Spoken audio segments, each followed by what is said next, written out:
The San Francisco morning light filtered through the floor-to-ceiling windows of Nexus Solutions headquarters, casting a golden glow over Jack Bennett as he rehearsed his pitch for the 5th time.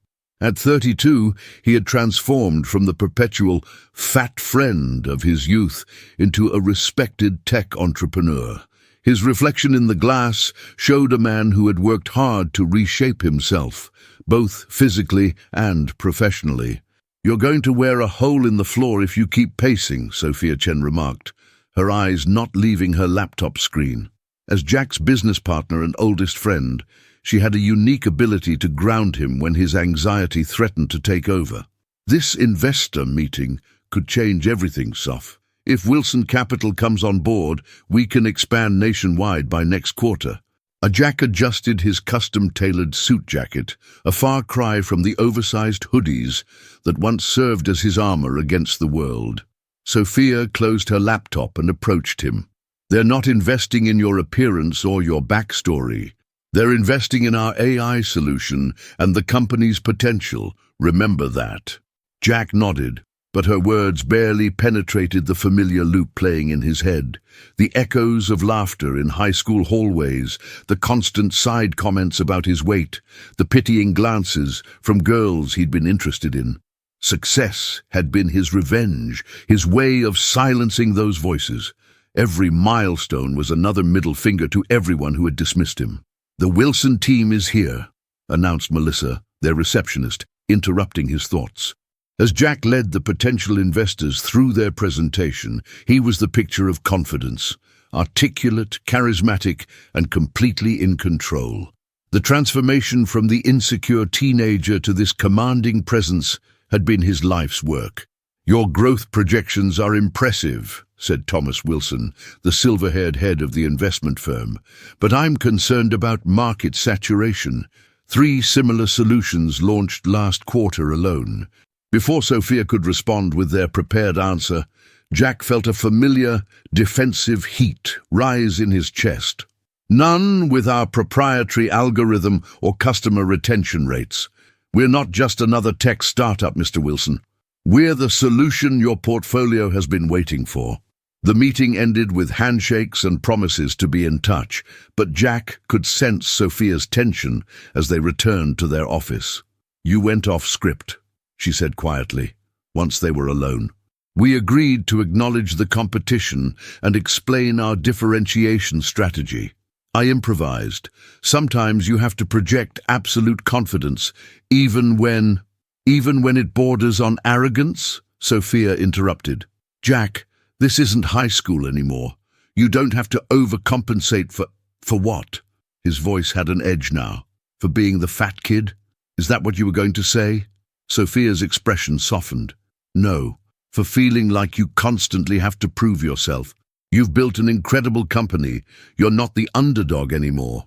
Jack was saved from responding by a notification on his phone. His face paled as he read the message. "Lucas is in town. He wants to meet up." "Lucas Taylor? From high school?" Sophia raised an eyebrow. "I thought you two lost touch after graduation." "We did." Jack stared at the message, memories flooding back of Lucas, one of the few who had been kind to him in high school before they drifted apart in college. "He's apparently working for Global Tech now. Says he's in San Francisco for a conference and saw our company featured in Tech Innovator magazine. Are you going to see him?" Jack hesitated. Lucas represented a past he'd worked hard to distance himself from, yet there was something about reconnecting with someone who knew him before his transformation that both terrified and intrigued him. "I guess I should," he finally replied, typing a response suggesting dinner that evening. Hours later, seated at an upscale restaurant overlooking the bay, Jack spotted Lucas immediately. Unlike Jack, Lucas hadn't changed much, still athletic, with the same easy smile that had made him popular in school. "Jack Bennett," Lucas grinned, pulling him into a brief hug. "Man, it's been what, 10 years? You look great." "Thanks," Jack replied, uncomfortable with the implied reference to his weight loss. "You haven't changed much." As they settled into their booth, Lucas raised his glass. To Nexus Solutions. I always knew you'd do something amazing with that big brain of yours. Jack felt a familiar warmth at the compliment, mixed with an undercurrent of suspicion he couldn't quite shake. So, global tech, huh? That's impressive. It's just a job, Lucas shrugged. Nothing like building something from the ground up like you have. As dinner progressed, Jack found himself simultaneously enjoying Lucas's company and analyzing every comment for hidden judgment. When Lucas mentioned remembering Jack's early coding projects in high school, Jack couldn't help wondering if he was also remembering the jokes others had made at his expense. Actually, Lucas said, leaning forward, Global Tech has been looking into AI solutions similar to what Nexus is developing. That's partly why I reached out. Jack tensed. Are you here to scope out the competition? Lucas laughed. No, man.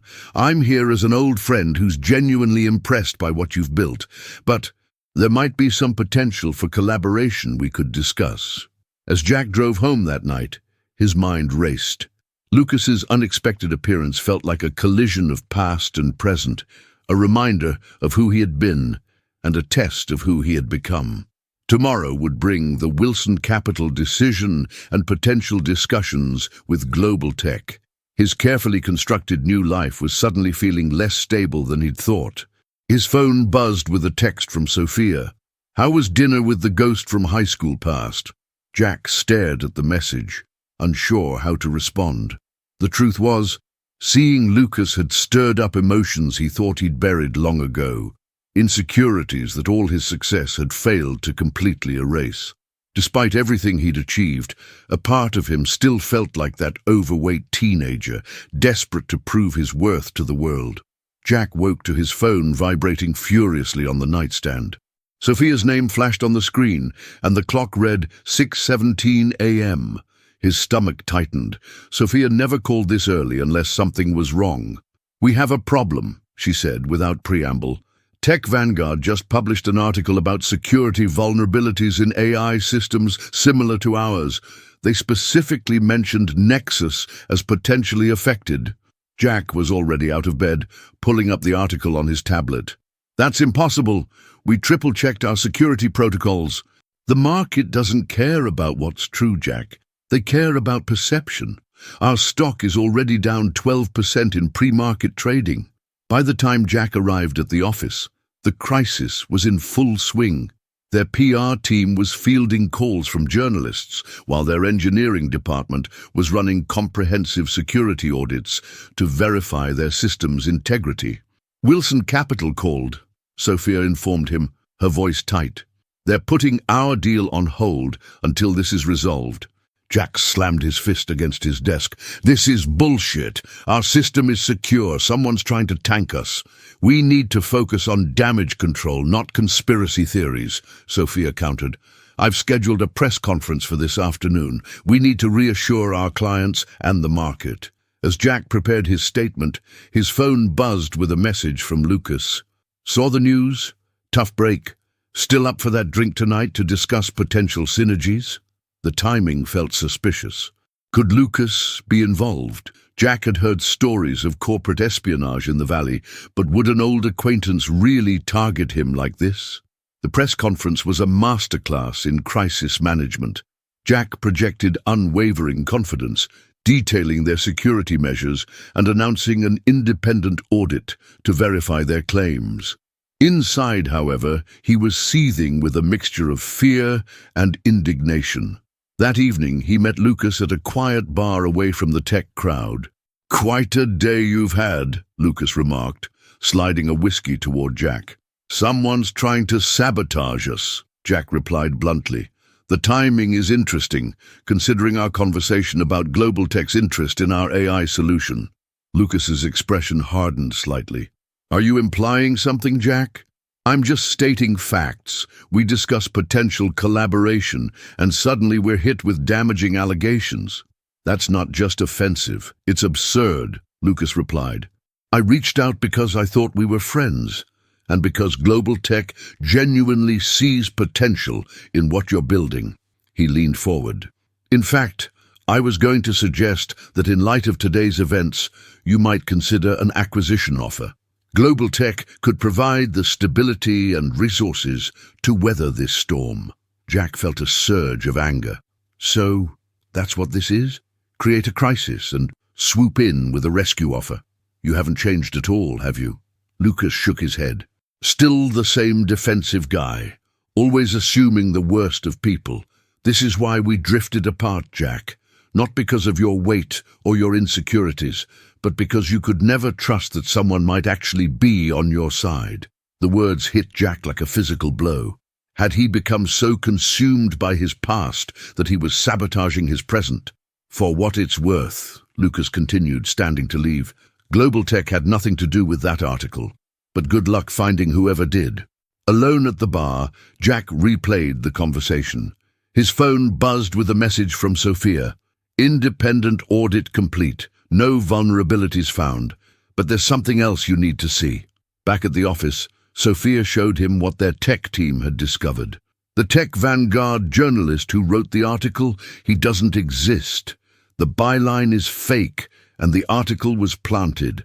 Someone specifically targeted us. But who? Jack wondered aloud. And why? Sophia hesitated. There's more. Remember Monica Williams? She was trying to reach you all day.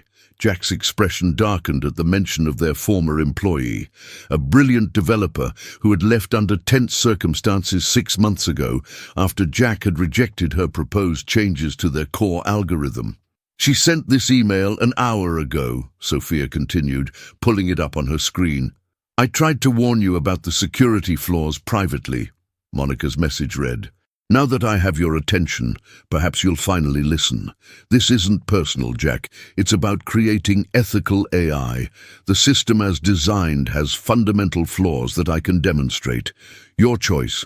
Talk to me, or I talk to actual journalists next time. Jack felt the blood drain from his face.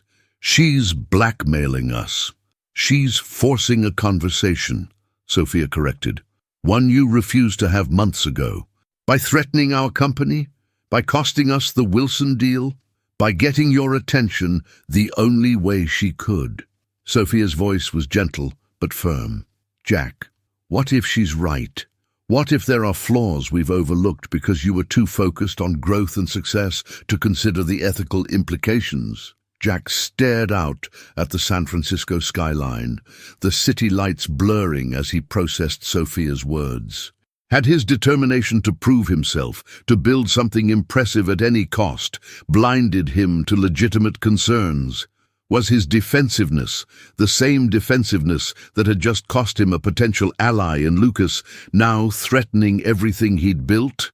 As the night deepened, Jack sat alone in his office, confronting uncomfortable truths about himself. His transformation from overweight teenager to successful entrepreneur hadn't fully addressed the insecurities that drove him. In some ways, it had merely given him new armor, a different way to hide from vulnerability. His phone lit up with a text from an unknown number. The article was just a demonstration. We need to talk about what your AI could become. Meet me tomorrow, or the next article won't be fake. Monica. Jack stared at the message, realizing that the crisis threatening his company wasn't just about technology or business strategy. It was about his own inability to listen, to trust, to see beyond his need for validation and success. Tomorrow would require something far more difficult than a brilliant business move or technological solution. It would require him to confront the parts of himself he had been running from since high school. The morning brought no relief from the previous day's turmoil. Nexus's stock had stabilized somewhat after the independent audit results were released, but the damage to their reputation lingered. Jack had barely slept, torn between anger at Monica's methods and the nagging possibility that Sophia was right, that he had dismissed legitimate concerns in his drive for success.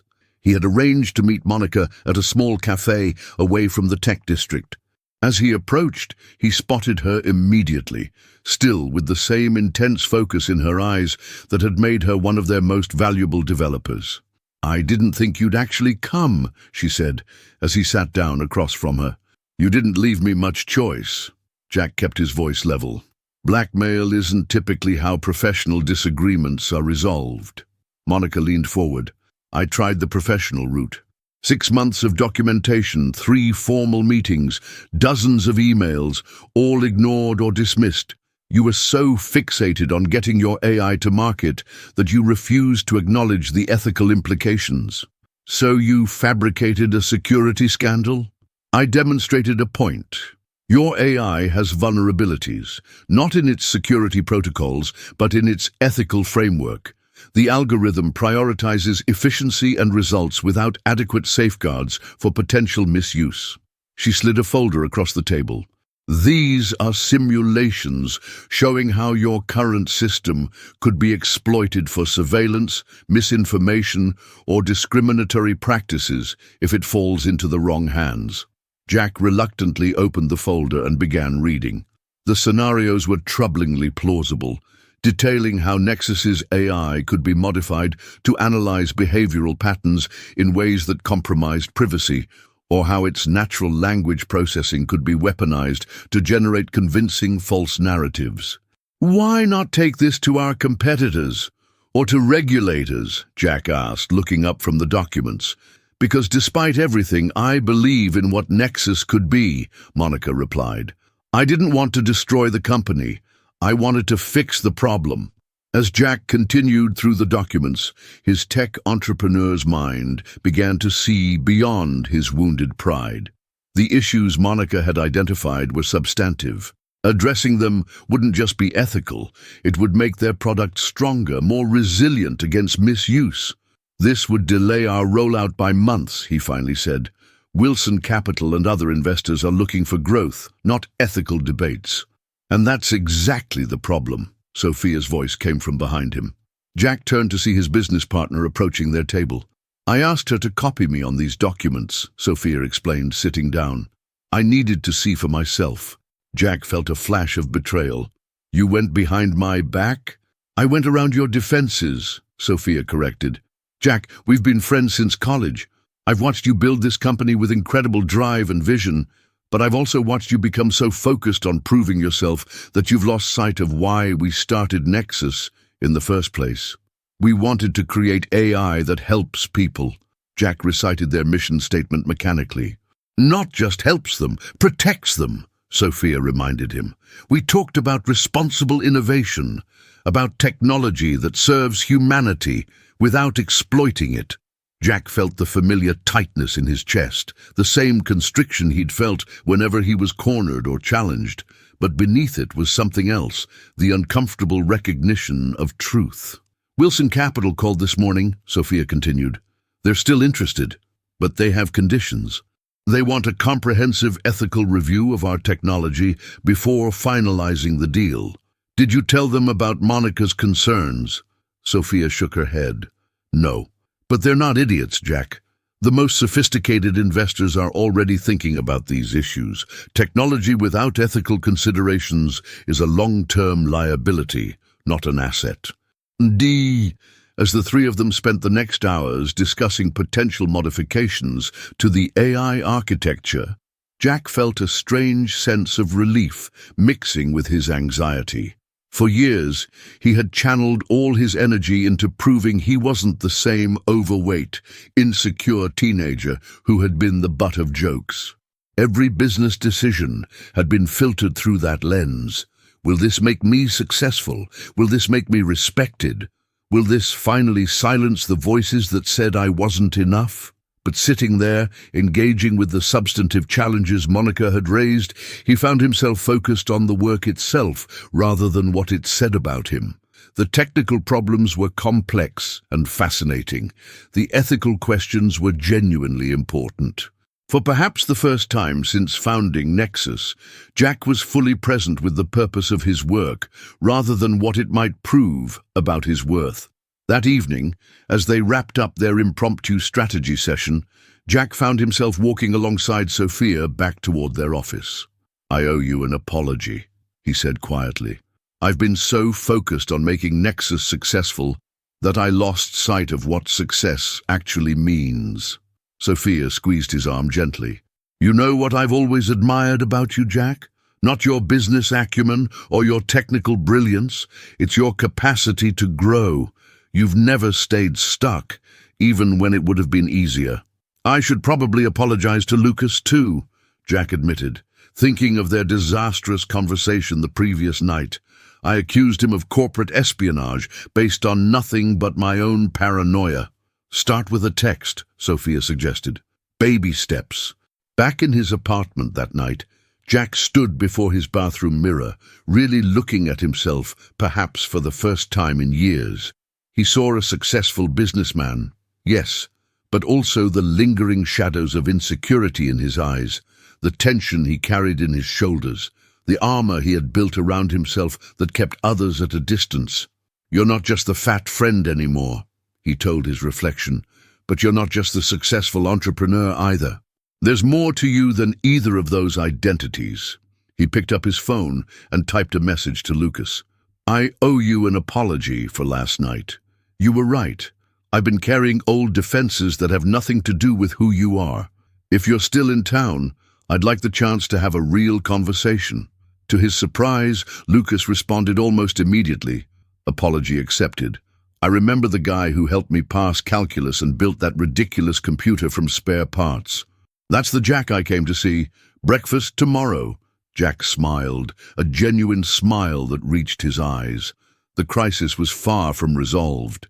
They had weeks of work ahead to address Monica's concerns, rebuild market confidence, and renegotiate with Wilson Capital. But for the first time in longer than he could remember, Jack felt like he was facing these challenges as his whole self, not just the carefully constructed image he had created to escape his past. 6 weeks later, Jack stood before a room of Nexus employees, investors, and tech journalists. The company had weathered its crisis, emerging with a strengthened AI architecture that incorporated robust ethical guidelines and safeguards against misuse. Monica had rejoined the team, heading a newly formed ethics in AI division. Wilson Capital had not only finalized their investment but increased it, impressed by Nexus's commitment to responsible innovation. Today isn't just about announcing our expanded AI solution, Jack began, feeling surprisingly calm despite the audience. It's about recommitting to the principles that should guide all technological development. Does this serve humanity's best interests? Does it protect privacy and autonomy? Does it empower rather than exploit? As he continued his presentation, Jack noticed Lucas sitting in the back row, having accepted his invitation to attend. Their friendship had cautiously rekindled over the past weeks, bringing a perspective from outside the pressurized bubble of startup culture that Jack had come to value. After the presentation, as attendees mingled during the reception, Jack found himself approached by Thomas Wilson. Impressive pivot, the investor remarked. Most founders would have doubled down on their original vision rather than acknowledging its limitations. I had good advisors, Jack replied, glancing toward Sophia and Monica deep in conversation across the room. And enough wisdom to listen to them, Wilson added. That's rarer than you might think in this industry, especially among those who've achieved early success. The comment caught Jack off guard. Early success, Wilson chuckled. Mr. Bennett, you're 32 with a company valued at 9 figures. If you think this is the pinnacle of what you'll build in your lifetime, you're lacking imagination. As Wilson moved on to speak with other attendees, Jack found himself contemplating the investor's words. He had been so fixated on proving himself through Nexus that he had viewed it as the culmination of his journey rather than one chapter in a longer story. Later that evening, a smaller celebration took place at Jack's apartment. Just Sophia, Monica, Lucas, and a few core team members who had worked tirelessly through the crisis. A toast, Sophia announced, raising her glass, to Nexus 2.0, smarter, more ethical, and far less likely to accidentally enable a dystopian surveillance state.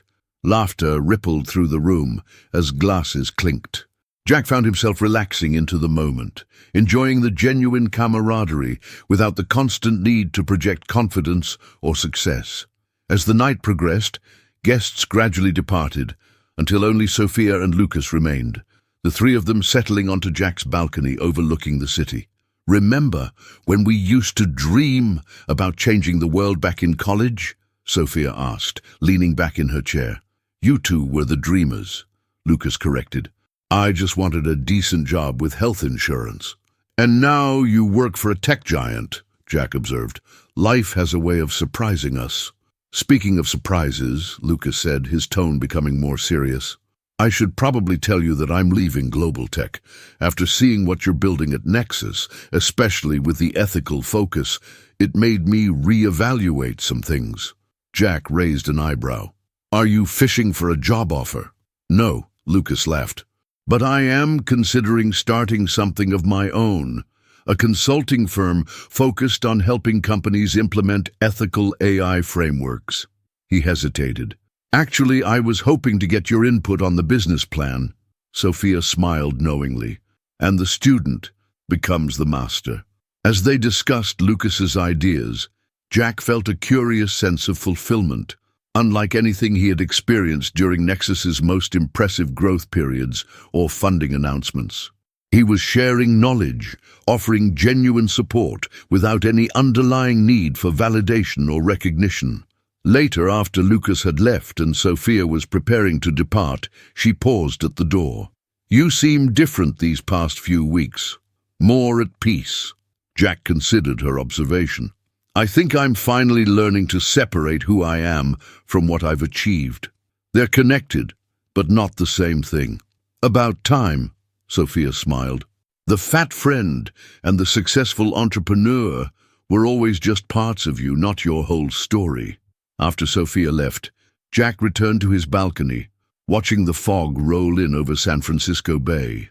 He thought about the journey that had brought him here, not just the building of Nexus, but the internal transformation that had been happening alongside it. He had spent so many years trying to escape the identity of the fat friend, only to trap himself in a new identity just as limiting, the successful entrepreneur. Both were external labels that failed to capture the complexity of who he was, a man with strengths and weaknesses, insights and blind spots, achievements and failures. His phone buzzed with an email notification. Opening it, he found a message from a high school classmate he hadn't thought about in years, reaching out after seeing Jack featured in a business magazine. The email included a line that caught Jack's attention. I always knew you'd do amazing things, even back then. Jack smiled ruefully. Perhaps some people had seen more in him than he had given them credit for. Perhaps his narrative of being universally dismissed had been partly his own creation, a simplification that justified his defensiveness and drive to prove himself. The next morning, Jack made a decision. For years, he had declined invitations to speak at his old high school, unwilling to revisit the site of so many painful memories. Now he picked up his phone and called the principal, offering to give a talk to the students about entrepreneurship, technology ethics, and the long, complex journey of building both a business and oneself. As he ended the call, Jack realized that the transformation he had been seeking had never really been about physical appearance or professional success. It had been about integration, about bringing together all the parts of himself, including the painful past, into a whole person who could stand confidently in the present without armor or pretense. The insecure teenager and the driven entrepreneur were both still parts of him, along with the friend, the mentor, the innovator, and all the other facets of his identity.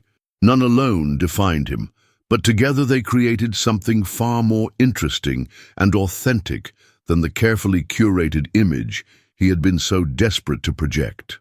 Jack opened his laptop and began drafting notes for his high school talk. He wouldn't be going back as the successful entrepreneur returning in triumph, nor as the former fat kid seeking vindication. He would simply go as Jack Bennett, a man with a story to share about finding value not just in what you achieve, but in who you become along the way.